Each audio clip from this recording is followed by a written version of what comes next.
What is up, guys? Hope you're doing well. Jeremy here to recap quarter two for you, share a little bit about what happened and my perspective on why it happened, and maybe project a little bit into what I'm anticipating in the coming quarters. So stay here if you're excited for that. One disclaimer, real quick, before I get into that, is that this video is not financial advice, which is a little weird because I am your financial advisor. But it's important for you to know that anytime I communicate something to all of you, all the clients at once, it is not a specific advice to you. Each of you are in a different situation. You have different investor profiles, different incomes, different targets that you're trying to reach, different timelines you're trying to reach them in. And so I am giving you financial advice in our relationship, in the way that I manage your portfolio. But this video is mainly for your education, information, maybe a little bit of entertainment. You're welcome to share it with a friend if you want to, but this is mainly to give you some perspective on the way I'm seeing things. And if you want to have a consultation, you want to talk more about it, you want to apply this ultra specifically to you, of course, reach out to me. We can have those conversations anytime. So quarter two, pretty awesome quarter. Overall, the S&P 500, the kind of the broad index of the U.S. stock market, went up 8.68%. So we saw some just strong performance across the board. For you guys as clients, performance ranged anywhere from 14 to 18% this quarter alone. So that is super strong, and some of you almost doubling the market's performance, or actually some of you did double the market's performance this quarter. So that's pretty amazing. And that is on a time-weighted return basis. On a money-weighted return basis, we reached as high as 27% return this quarter, which basically that means that some of you guys put more money into your portfolios this quarter, and at a good time where we made a quick return, money-weighted, takes into account deposits and withdrawals, the timing of those, and the relative performance, given the shorter time frame that some of those dollars had to perform, if that makes sense. So regardless of how you slice it, we did great this quarter, and the overall market went up this quarter. So let me talk a little bit about why we outperformed. If you remember my quarter one reflections video, I talked about how there's probably going to be some volatility this year, which can mean high ups. It can also mean low lows, and it can mean a lot of movement in between. And so as a result, the way I was structuring your portfolios was, to the best of my ability, trying to create a win scenario no matter what happens in the overall economy.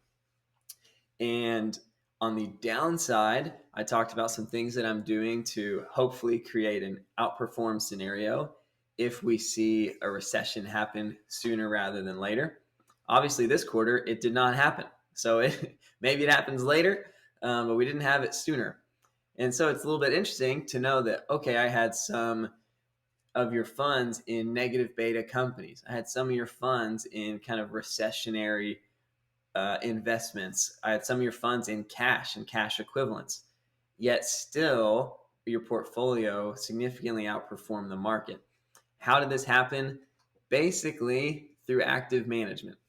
It happened because rather than having your funds just invested blindly into the market as a whole, we have your funds invested into specific opportunities, specific names.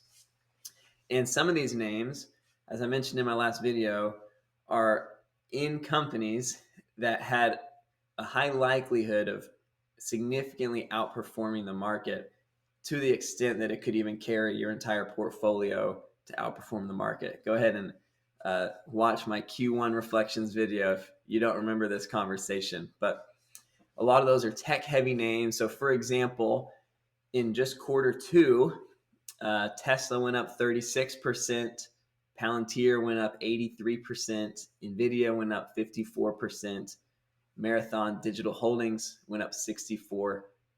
So I could talk about each of these companies specifically and some of the information behind them. And I'll wait to do that more thoroughly in specific videos. But basically, what we saw this quarter is a fundamental improvement, fundamental progress in the space of artificial intelligence. And you're seeing that kind of lift various AI related companies, but not just blindly. There's also specific fundamental shifts within each of these companies. So NVIDIA is a big kind of preceding indicator because they make semiconductors, they make chips that help with the compute required by a lot of these big tech projects and AI projects. And they saw significant sales growth even in their quarter one earnings. And so they have been on a tear, and it's led people to kind of reprice the AI market. Palantir is an AI company, an information company. They not only got carried into this general basket, but they reported profitability. They had been running at kind of break even or loss prices to get to market scale, as many of these tech companies do. They just turned the corner, and not only did they report a profit, but they also communicated they anticipate to be profitable from here on out. And now it's just a question of how profitable, and does the growth rate continue as what it's been in the past few years. So you're seeing a repricing there, a fundamental appreciation for what they're doing. Tesla, another example of an AI company. They're starting to get some recognition for the work that they've done in their dojo, is what they call their supercomputer, basically, that's powering their ambition to solve full self-driving, to create autonomous vehicles. But for now, you didn't see as extreme of a growth in Tesla. That's because it's already a huge company. And ultimately, the AI portion of Tesla's company is a longer term play compared to the vehicle's production and delivery. But you've seen strong production growth, strong delivery growth from Tesla that's leading people to say, man, maybe they're really going to have a great year. Every year, people are a little bit skeptical if they'll be able to do everything that they say they will do, because Elon Musk, their CEO, has high ambitions, but they're on track to meet or exceed expectations for this year. And so that's got people excited. Lastly, Marathon Digital Holdings. It's kind of an AI movement play. It's also a cryptocurrency related company. They do a lot of mining of different cryptocurrencies, primarily Bitcoin. And so your money is not invested in actual cryptocurrencies. Thankfully, we're not trying to gamble that game or figure out, which of these 100 coins is going to be worth 10 million coins. We're not in the weeds of cryptocurrency, but a company that is leveraging blockchain technology to create an actual revenue stream, an actual corporate entity that's traceable over time, that can benefit from the overall demand for alternative investments increasing, which is a reality of inflation. The more money that's out there, it kind of carries all boats to a certain extent, but it also has been bolstered, I think, by some different projects in the crypto space, the blockchain space, the AI space, that's increasing the utility for different cryptocurrencies, which, even if some random cryptocurrency becomes valuable, Bitcoin is kind of like gold for USD, or gold for, all foreign currencies. It's like, here's the base that all these other things can draw from. You can easily convert from this into that. And another thing that has probably worked in cryptocurrency's favor has been recessionary fears, the reality of inflation. People might not wanting as much of their money in USD as before, and looking to Bitcoin or other crypto projects as just one place where they can put some portion of funds. So that's a little bit of the specifics behind why some of these companies outperformed, and a little bit about what they do. But what's awesome for you guys is that carried your portfolio. Not just those names, other names performed well as well. But awesome to outperform the market while also knowing that we didn't YOLO this quarter. We didn't put all our chips in the table. We didn't try to predict exactly when what's going to happen. But what we did do is position ourselves to outperform if that did happen. In my quarter 4 reflections video that I sent out in the first week of January, I talked about how, hey, a lot of things are significantly depreciated, especially in NASDAQ tech companies. Some of these companies are 70, 80% down from all-time highs. Even these companies I just mentioned, NVIDIA is at an all-time high, but Palantir, Tesla, Marathon are all still pretty significantly down from prices that they have traded at before. And so you've seen some great appreciation, but it's partially because you took heed to me saying in January, hey, this is probably a good time to load the boat. If you have any spare coins in your couch, you might want to move them in to Interactive Brokers, right? So that we can get it invested, because we're going to make money way before other people make money if we can average our cost basis down to this reality.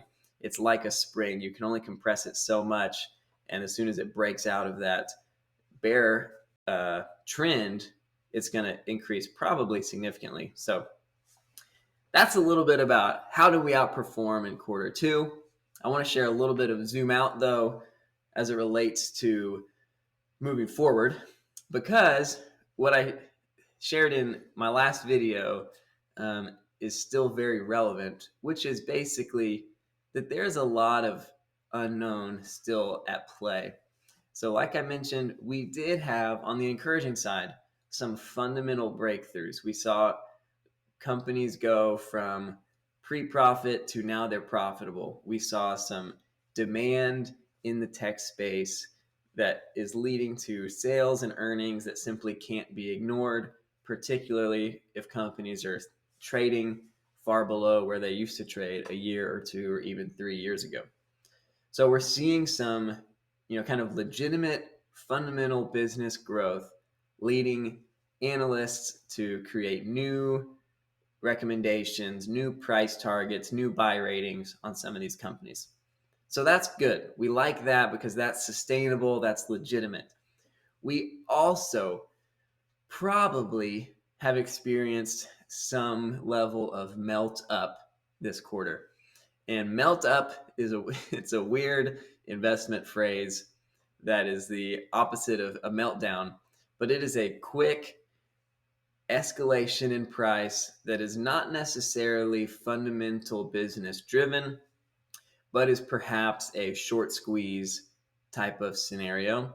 So you're seeing potentially some miniature squeezes. And why do I think that's the case? Because just 3 months ago and 6 months ago, we had a lot of negative sentiment about the market, a lot of fear. We had several banks fail in just a few week period of time. And so what happens then is a lot of people begin to bet that the market is going to crash, and they try to set it up to where they can make money on the crash itself by putting downward pressure on companies. We don't do that, by the way. We don't bet on other people's failures. I don't think that's healthy. I don't think it's ethical.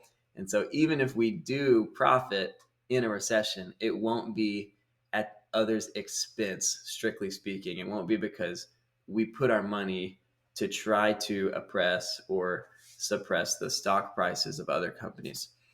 That's a little bit of a rabbit trail, though. So you have a lot of people that do that short the market, that short this or that company.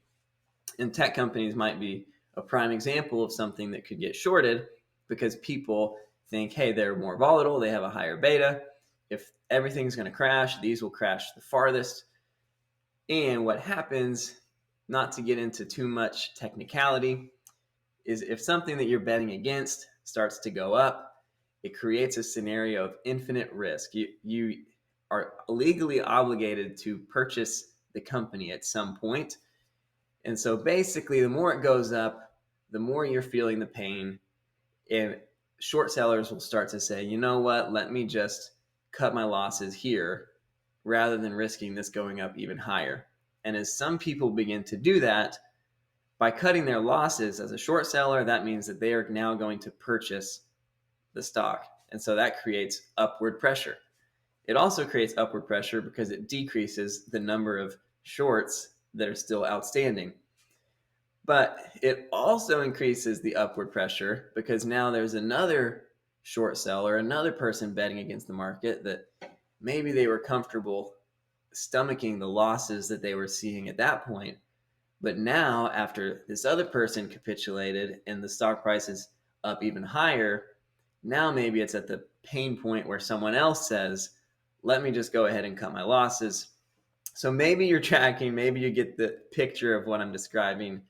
A melt up scenario. The market goes up when a lot of people were betting on it going down, and it kind of becomes a race to the top where people are trying to get out of their short sales or at least roll their short sales into new short positions based on this new price target or this new base starting point. Why does that matter for us? Well, for you, you don't have to worry about this necessarily because I'm your investment manager, right? But I'm just letting you know that just because we had a great quarter two, just because you're doing great year to date, many of you up 40% plus year to date compared to the S&P at 16%, that doesn't mean that, hurrah, we are officially in a bull market again. Everything's great. I do not feel that we are in a new bona fide bull market due to the reality of inflation that is still higher than where the Fed wants it to be. And Jerome Powell has made it clear that he's going to keep raising rates. But he's also made it clear that even the extent that he's raised rates so far, we would not know yet the full extent of the impact that those rate hikes would have caused. So it's a little bit of a risky scenario in terms of a potential market crash because he's going to keep raising rates until he sees the progress that he wants to see. But it's a very delayed impact of that progress flushing itself through the entire market. So by the time we see some progress, it might be related to rate hikes from a year ago, but we haven't even seen the impact of all the more recent rate hikes. I don't know if you're fully tracking. I'm being so long-winded. But what I'm saying is inflation is still a huge risk to the market, and the Fed is still very hawkish. They're still publicly very clearly wanting to slow this market down. He's not even particularly happy that the stock market has gone up. In his opinion, I'm talking about Jerome Powell. It's pretty likely that he views this as just another sign that there's still too much money in circulation, that there's still too much of an inflation impact, not just on the consumer side in terms of our spending power, but also on the investment side in terms of the valuation of companies. So that's a huge risk. You still have a banking, I wouldn't call it a crisis yet, but I wouldn't be surprised if we have banking crisis wave number 2. I wouldn't be surprised, as I mentioned in Q1, if there are some illegal activities, if there are some behaviors related to some financial institutions that get exposed. You just never know when that's going to happen. And so all that to say, I'm trying to temper your excitement because, of course, you love a great quarter. You don't like a bad quarter. But the reality is, anytime we get crushed in a quarter, I'm probably going to be here to motivate you, to excite you about the opportunity that you have at this price point. And anytime we have a great quarter, I'm normally going to try to keep you level-headed and help you realize that, hey, it's not all sunshine and rainbows. It takes money to buy whiskey, as some people say. I don't know why I mentioned that phrase because it doesn't particularly fit in what I'm communicating here, but basically what I'm saying is money doesn't grow on trees. It's hard to win in the stock market. And a lot of people are probably getting filled with hope right now, filled with excitement, maybe throwing money at extra speculative things. But for you and your portfolio, I'm going to keep managing it level-headedly, in my opinion, to the best of my ability, aware of the reality that, hey, the music could definitely stop in quarter 3. That said, I still have things in place where, hey, if the overall economy has a tough quarter 3, I think you're still going to be in a great position and see a lot of your assets in an advantage position. And even related to some of these names that have appreciated so much so far, definitely some of them we're trimming and have already sold, ring the register, if you will, take some profits. We've done some of that, but a lot of it has been supported by fundamental business change. And so that's certainly increasing the floor, in my opinion, or my perspective, as far as how much at risk are some of these names of dramatically collapsing. It's like, well, they're probably not going to go back down to where they were because of what's transpired that's changed the nature of the business, or not the nature of the business, but changed the stage of their earnings outlook. And so you have that behind you. We have made legitimate progress. This isn't all just, a melt up situation, but there's probably some of that in the mix. So we'll see what quarter three does. Hopefully this is helpful for you. Again, if you want to talk more, definitely reach out, send me an email, send me a text. We can get a call scheduled here pretty soon. And if you want to move more money into the market, of course you can. I know for some of you guys, I need to be following up with y'all this summer and this fall at kind of a 1 year mark, or at some point in your second year, retouching base with you on your investor profile and making sure that I'm current on your financial objectives, on your net worth, on your income. And so feel free to be thinking about if there's anything that has dramatically changed, or even, some type of small iteration has changed related to where you're at with your money. That helps me as a fiduciary make sure that I can continue investing your money to the best of your ability. So hopefully this is helpful for you. I'm excited for quarter three because I'm always excited, guys. I'll talk to y'all soon. Thanks for watching.